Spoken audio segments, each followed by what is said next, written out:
Professora Valdiana Gomes, mais uma videoaula para vocês. A gente volta com gramática. Espero que vocês estejam bem. E como de costume, antes de irmos para a indicação da nossa agenda, vamos fazer a nossa acolhida. Nesta semana eu escolhi textos reflexivos, tá certo? Que nos leva a esse questionamento em relação à nossa proximidade e amizade com Deus. Espero que vocês gostem, não pausem o vídeo, tá certo?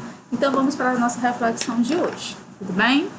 Então, eu trago como pergunta inicial como fazer a minha vida dar certo, que diz assim: todos nós tentamos fazer a vida dar certo, embora nem sempre tenhamos certeza de que está dando certo. Sabemos, sem sombra de dúvidas, quando não está. Ter uma vida que dá certo não quer dizer que tudo é perfeito. Significa ter paz com Deus.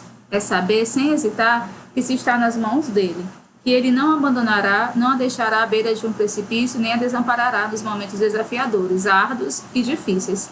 Quando sua vida dá certo, você tem a certeza profunda e abrangente de que as coisas cooperarão para o seu bem no futuro, a despeito do que aconteça hoje. Ou seja, mesmo quando algo dá errado, você sabe que tem acesso a um poder que pode endireitar o erro. Esse poder vem somente de uma fonte, Deus, e ele tem algumas especificações para derramá-lo. Quando vivemos de acordo com essas especificações, da maneira que ele deseja que vivamos, nossa vida, sem sombra de dúvidas, dá certo. Então, é com essa mensagem que eu inicio a nossa videoaula de hoje. Espero que vocês estejam bem. Feito isso, vamos para a indicação da nossa agenda. Nós temos aí a nossa acolhida, que foi feita agora. Vamos começar a correção da atividade, página 131 a 140 da gramática. Em seguida, a indicação de atividade da página 121 a 126 de Português e Linguagem. E eu deixo como resolução para vocês um PDF com orações coordenadas. O PDF ele não é obrigatório copiar perguntas e respostas. Você pode anotar suas respostas de maneira organizada, tá certo? Se você puder fazer a impressão, não é obrigado. Só se você tiver em casa uma impressora, então fique à vontade. Do contrário, só as respostas anotadas de maneira organizada já correspondem às minhas expectativas, tá bom? Então, vamos começar aí a correção da página 131 a 140 da nossa gramática, tá bom? Olha aí, para escrever com adequação, né? É o que diz aí o início, né, da nossa chamada aqui da nossa gramática. Pontuação das orações. Aí pede para que a gente leia o texto. Colecionadores mirins falam sobre filatélia e repórter do UOL vira estampa de selo. Olha aí. Desde que o computador e a internet entraram na vida das pessoas, o hábito de mandar cartas foi aos poucos sendo deixado de lado. Hoje, para falar com alguém que está do outro lado do mundo, é só abrir o e-mail, digitar o texto, apertar o botão de enviar e pronto. Segundos depois, a mensagem já vai estar disponível para ser lida pela outra pessoa. Simples e rápido. E muito bom, é claro, porque facilita a comunicação. Mas, e a carta, coitadinha? Pois é, não há como negar que ficou um pouco esquecida. Mas o selo postal, um elemento bem importante quando se manda uma carta a alguém, continua firme e forte. Aquele pedaço pequeno de papel que o funcionário dos Correios cola no envelope antes dele seguir seu destino é ainda motivo de coleções enormes e com os mais variados temas. Acesso em 16 de junho de 2016. Primeira questão. A primeira frase do texto constitui um período composto por subordinação, ou seja, um termo que depende de outro. A. Identifique e classifique a oração subordinada desse período. Aí, desde que o computador e a internet entraram na vida das pessoas. Trata-se de uma oração subordinada adverbial temporal. Então, você faz aí a classificação. Desde que o computador e a internet entraram na vida das pessoas. Oração subordinada adverbial temporal. Que posição a oração subordinada ocupa no período? Ela vem antes ou depois da oração principal? Vem antes da oração principal. A oração subordinada está separada por vírgula da oração principal? Sim, né? É visível isso aí. Observe esses períodos do texto. Hoje, para falar com alguém que está do outro lado do mundo, é só abrir o e-mail. Segundos depois, a mensagem já vai estar disponível para ser lida pela outra pessoa. Identifique e classifique as orações adverbiais de cada período. Para falar com alguém e para ser lida pela outra pessoa. Ambas são orações subordinadas adverbiais finais reduzidas de infinitivo, repetindo. Para falar com alguém e para ser lida por outra pessoa. Ambas, né, você deve observar, são orações subordinadas adverbiais finais reduzidas de infinitivo. terminando com AR, tá bom? Aí a gente vai aí para a página 132. Quando a posição das orações dos períodos, que diferença há entre a oração subordinada que está separada por vírgula da oração principal que não está? A oração subordinada adverbial que está separada por vírgula vem antes da oração principal. A que não está separada por vírgula vem depois da oração principal. Essa é a diferença. Há no texto um trecho constituído por uma sequência de orações coordenadas assindéticas. A. Identifique esse trecho. Aí, ó. Abrir o e-mail, digitar o texto, apertar o botão de enviar. A gente tem aí esses trechos. Que sinal de pontuação no foi utilizado para separar as orações coordenadas assindéticas? A vírgula. Né? Então, o que a gente conclui, só para recapitular? Que há orações que devem ser separadas de outra por vírgula e outras que não, tá certo? Aí, o que a gente recapitula?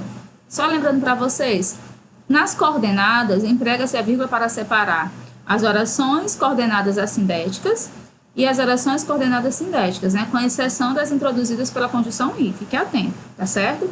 As orações coordenadas sindéticas, nono ano, unidas pela conjunção i, podem vir separadas por vírgula, quando tem sujeitos diferentes, tá certo? E quando a conjunção vem reiterada, né? Por exemplo, os jovens estão felizes e jogam e nadam e conversam, riem e brincam, tá bom? Aí nós temos as subordinadas substantivas. Somente as orações subordinadas substantivas apositivas podem ser separadas por vírgula, 2 pontos, da oração principal. As demais substantivas não. As adjetivas, somente as orações subordinadas adjetivas explicativas devem ser separadas por vírgula da oração principal. As restritivas não. Né? E as adverbiais. Quando vem após a oração principal, a vírgula é opcional. Quando vem anteposta ou intercalada a oração principal, a vírgula é obrigatória. E quando são reduzidas por gerúndio, de participo infinitivo, também a vírgula é obrigatória. Então, a gente faz aí esse lembretezinho para facilitar o seu entendimento. Aí a gente continua aí na sequência na página 131. Leia tira abaixo, depois justifica o emprego da vírgula após a palavra incomodando no primeiro quadrinho. Se o meu barulho estiver incomodando você, avisa, tá? Aviso mesmo. Seu barulho está incomodando. Os incomodados que se mudem. Né? Fernando Gonçalves, botando os bofes de fora, São Paulo, Devir, 2002, página 12. Né? Então, a vírgula se justifica no ano porque vem depois de uma oração subordinada adverbial condicional, que é anteposta à oração principal, tá bom?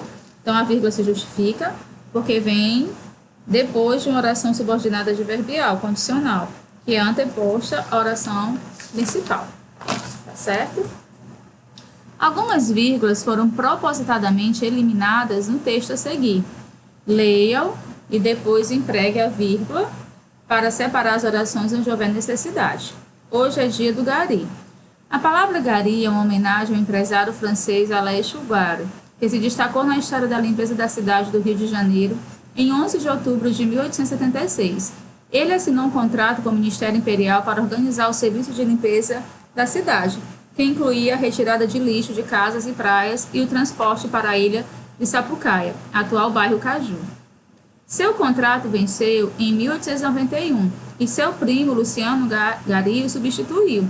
A empresa acabou em 1892 e foi criada a Superintendência de Limpeza Pública e Particular da cidade, vírgula, aí você acrescenta, cujos serviços não eram bons. No ano de 1906, o órgão tinha somente 1.084 animais de carga para trabalharem na coleta das 560 toneladas de lixo. A partir dessa data, teve início a coleta de lixo com equipamentos mecânicos, né? Então, a gente vai aí, mais uma vez, retomar. Aí, lá no início, a palavra gari é uma homenagem ao empresário francês Alain Chouard, vírgula, tem essa vírgula aí, que eu não tinha dito antes. E lá do final, né, depois, a superintendência da limpeza pública e particular da cidade, aí vírgula, tá bom? Que foi, como diz, né, suprimida, propositadamente eliminadas. Aí a terceira, né, pede para que você leia a seguir um trecho de uma crônica de Marta Medeiros. Nele foram suprimidos todos os sinais de pontuação, exceto o ponto, buscando o sentido global do texto. Troque ideia com os colegas e empregue onde for conveniente estes sinais de pontuação. Então, vamos lá, né? Maternidade ou não. Semana passada me telefonaram de um jornal para pedir um depoimento sobre mulheres que decidiram não ter filhos. Queria um testemunho curto e rápido sobre um tema tão intenso. Aí pode-se acrescentar aí uma interrogação. Fui curta e rápida, vírgula, mas agora vou me estender. Tenho 2 filhas planejadas e amadas, vírgula, que nunca me provocaram um segundo sequer de arrependimento, mas nunca fui obcecada pela maternidade. Acredito que qualquer mulher pode ser feliz sem ser mãe. Existem diversas outras vias para distribuirmos nosso afeto, vírgula, diversos outros interesses que preenchem a vida, 2 pontos. Amigos, vírgula, trabalho, vírgula, paixões, vírgula, viagens, vírgula, literatura, música, hífen, até solidão, vírgula, se me permitem a heresia. Conheço mulheres que se sentem íntegras e felizes sem ter filhos, vírgula, e mulheres rabugentas que tiveram não sei porquê, vírgula, já que só reclamam. Há de tudo nesta vida. Liberdade, Crônica, 9ª edição, Porto Alegre, LPM 2015, página 27. Leia o texto a seguir, depois empregue adequadamente a vírgula para separar as orações coordenadas. Luciana teve um deslumbramento, vírgula. O coraçãozinho saltou, vírgula. Uma alegria doida encheu-a. Sentiu-se feliz e necessitou desabafar com alguém. Esquecendo-se de que naquele momento era a doutora Henriqueta de Boa Vista, cruzou a sala em passo natural, vírgula. Desembestou no corredor e exibiu para Maria Júlia. Espalhou as revistas e as bonecas, vírgula, pôs-se a dançar em cima delas. Como a outra caísse no choro, afligiu-se. Consolou-a, vírgula, achou-a miúda, vírgula, tão miúda que não servia para confidente. Graciliano Ramos, Insônia, 8ª edição, São Paulo Martins, 1970, página 79. Aí nós vamos de página agora 135. Siglas e abreviaturas, de olho na escrita. Lê o texto ao lado e observe que nele foram empregadas 4 siglas: CPF, RG, CEP e SP. Sigla, certo? Só recordando para vocês, é um tipo especial de abreviatura, formada pelas letras iniciais de uma locução substantiva ou nome composto. Aí a gente pede, né, o livro A Gramática pede que você escreva por extenso os nomes a que correspondem as siglas. CPF, Cadastro de Pessoa Física. RG, Registro Geral. CEP, Código de Endereçamento Postal. SP, São Paulo. Como reclamar o PROCON? Né? Uma dica importante. Primeiro, vá até uma das unidades pessoalmente, pois muitos casos podem ser resolvidos na hora. Leve documentos pessoais, CPF, RG, e outro que comprove a queixa, como cupons fiscais, pedidos, anúncios publicitários ou o próprio produto. No caso de serviços, informe o nome da empresa prestadora e seu endereço para que o PROCON possa entrar em contato. Reclamações por carta devem ser encaminhadas para a Caixa Postal 3050, CEP 01061-190, São Paulo, SP. Nunca envie documentos originais, mande somente cópias. Revista Folha, número 792. O que a sigla ONU significa? Organização das Nações Unidas. Você poderia ter pesquisado, né? Obrigatoriamente você não precisa saber. Qual é o objetivo da entidade que tem esse logotipo? Você vai dizer, né, que a ONU ela é uma organização internacional que atua com o objetivo de promover a cooperação entre países nos âmbitos de direito e segurança, desenvolvimento econômico, progresso social, direitos humanos e paz mundial. Né? Isso é o que a ONU faz. Aí nós vamos aí para a página 136, terceira questão. Todos os anos, os moradores recebem na prefeitura o carnê do IPTU. O que significa a sigla? Imposto Predial e Territorial Urbano. Né?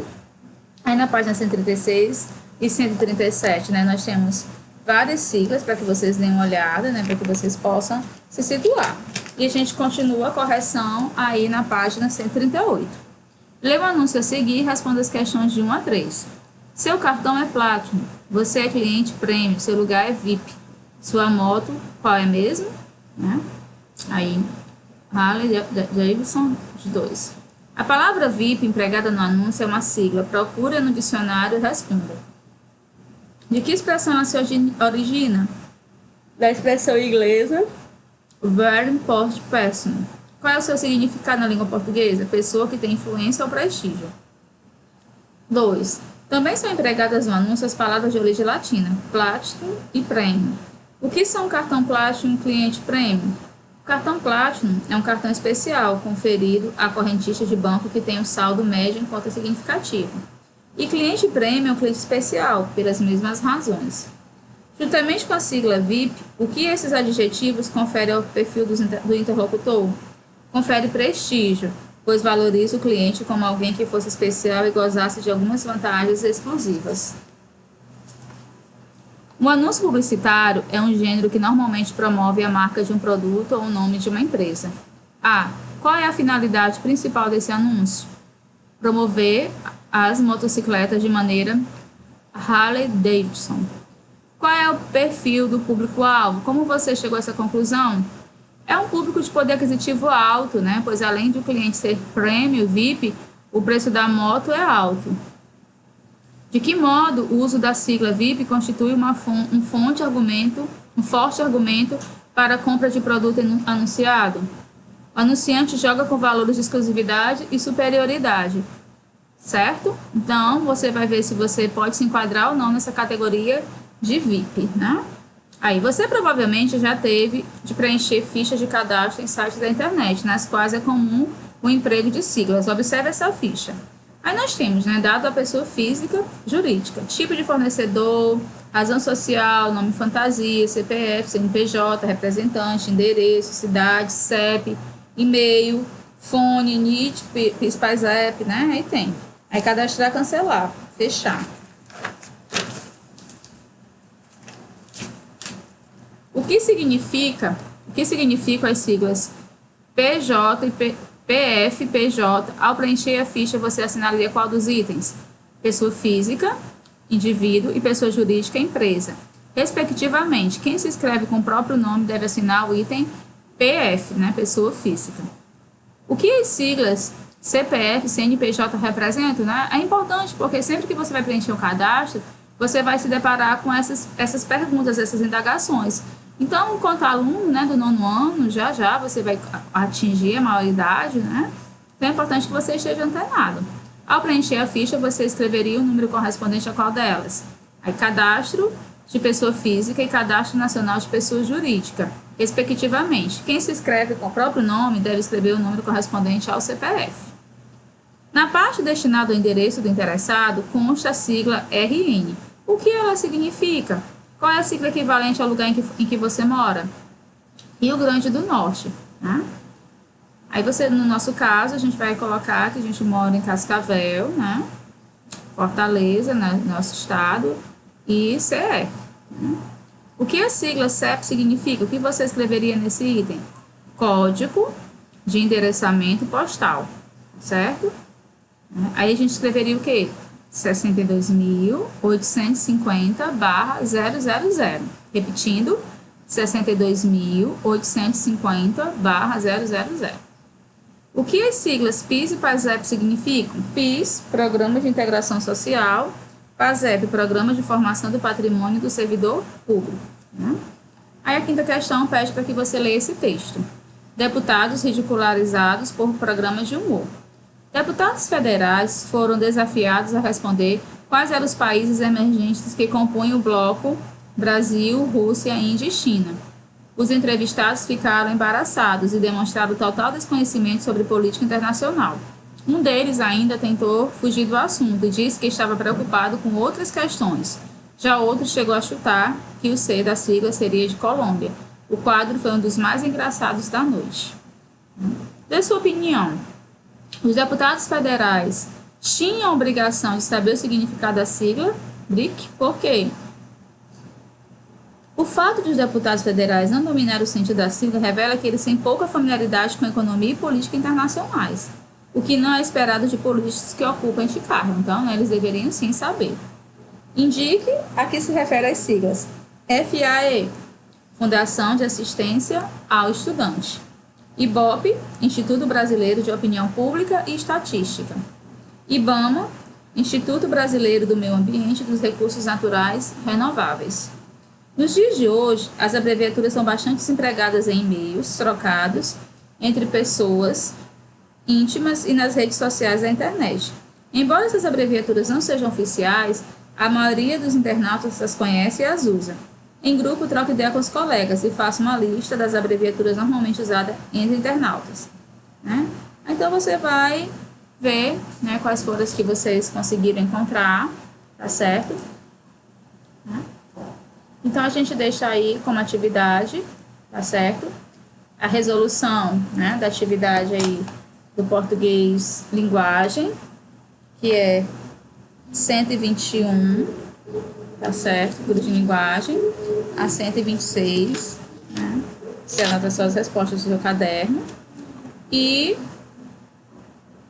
um TD, que eu já expliquei, que vai estar disponível lá na plataforma para vocês, tá certo?